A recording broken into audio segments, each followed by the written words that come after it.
Hey guys, and welcome to Toby Talks Tech. I'm Toby, and today we're going to talk some tech. In this video, I want to talk about the Zoom H5 4-track recorder.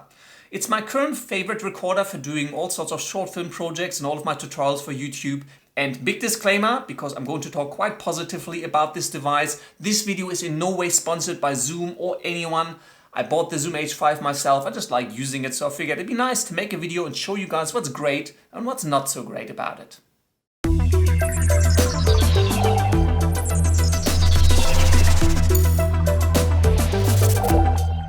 The Zoom H5 is a digital 4-track recorder that currently costs, I believe it's around $270 on Amazon. And when you purchase it, it actually comes with the XY stereo microphone attached. Now, the reason I'm saying it comes with that attached is because one of the things that I actually really like about the Zoom H5 is that you can detach the microphone from the actual recorder, and there's 6 different capsules that you can connect to this device to record all sorts of different audios and record in a number of different situations.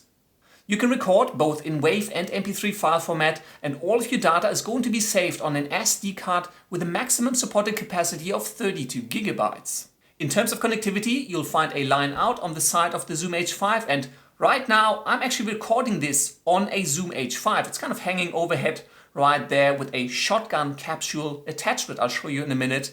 And the output of that microphone is going from the line out straight into the microphone input of my Canon camera.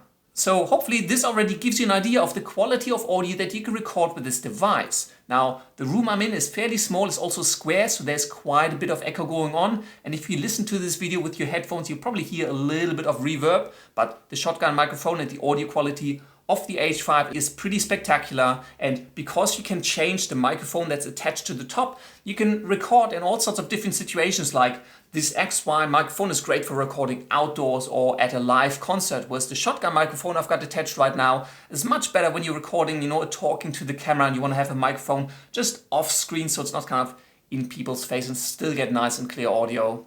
Just for comparison, in terms of the audio quality, this is my second favorite microphone that I like to use, which is the Rode SmartLav, recording straight into my iPhone. And the audio quality is good, but it doesn't sound as natural as the audio that I'm getting out of the Zoom H5. Now, to contrast that, this is the audio from my actual Canon camera, and yeah, it's quite a drop in quality. The lav mic makes this a whole lot better. The Zoom H5, again, is quite a step up in terms of quality, so definitely not something I'd be going back on. The Zoom H5 also has a headphone jack, which does come in quite handy when you're out and about, especially in the city, and it's quite a noisy environment and you really want to listen to what you're actually recording on this device. So just plug in your headphones, pop them on, and you can hear exactly what's being recorded on the H5.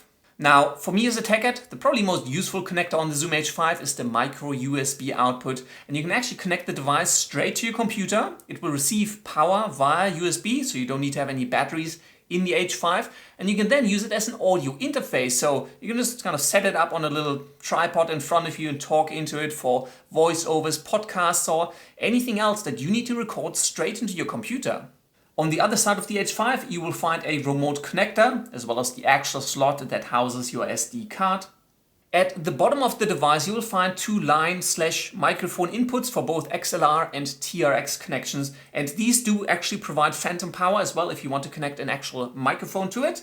Now, the great thing with this device, and this is why it's a 4-track recorder, is you can simultaneously record both inputs at the bottom, as well as the stereo signal coming from the top of the device.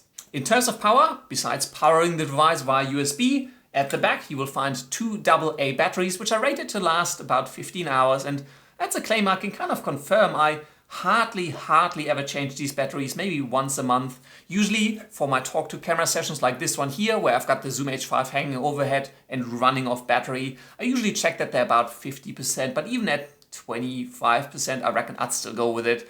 Usually if I was to go away for maybe a weekend, 1 set of batteries will be definitely enough, no matter how much I want to record.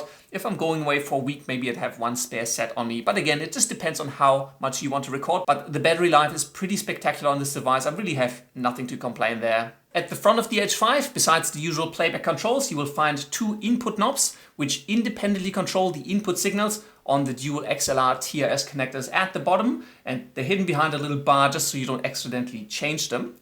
Now, in terms of the software, it's pretty easy to use. The user interface is quite intuitive. There's tons of options to go through to change everything about the outputs and inputs for this device, phantom powers, apply compressors or limiters, manage where your projects are being saved, and all sorts of other things. Now, one cool feature you'll actually find hidden in the menu is to enable a backup copy. What the H5 will do is that as it records the input signal, it will automatically record a second copy of that signal at 12 decibels less.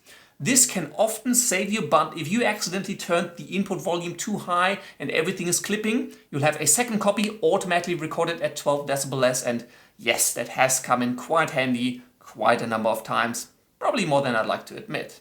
Now, while I really love this device, and by now you should have figured that I actually have two of these. I've got one that I can show you, and I actually have one recording right now there overhead.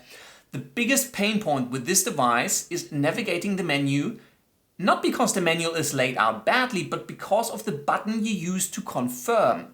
For some strange reason, the way to confirm in the menu is to actually press down on this up-down navigation switch. For me, maybe I'm really clumsy, but every time I'm trying to press that thing down straight, I'm always just a little bit off, so I constantly navigate through my menu as I'm trying to confirm things. But you know, I don't change things in the menu all that often, so I can kind of live with it, but that's really one thing that just annoyed me just a little bit about this device. The Zoom H5 currently costs, I believe it's around $270 on Amazon, and it comes included with the XY stereo microphone capsule. While I do use that included XY stereo microphone quite a bit when I'm filming for a short film or outside, or I just want to capture some ambience, every time I'm doing a talk to the camera or I do tutorials for YouTube or anything else, I usually use the SGH6 shotgun microphone attachment.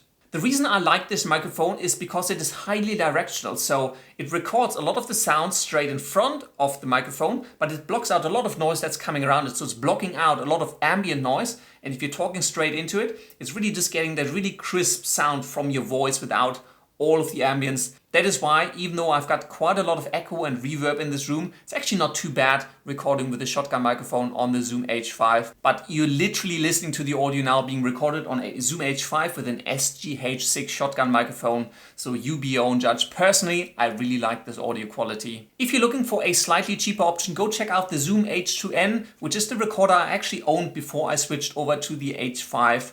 It does record really nice audio as well, but it doesn't have a detachable capsule at the top. It comes with a fixed microphone, and I always felt like I had to have it a little bit too close to my face because it was capturing a lot of the ambience, a little bit of the reverb and echo in the room, and it didn't quite like that, so that's why I switched over to the H5 with a shotgun attachment. But there's lots of different options. Do check them out and just, figure out what works best for you. And that is all the tech I have for you today. If you enjoyed this video, please hit that like button. If you're new here, please hit that subscribe button. And if you do have any comments, questions or suggestions, just leave them down in the section below. Thank you very much for watching, and until next time, I will see you later.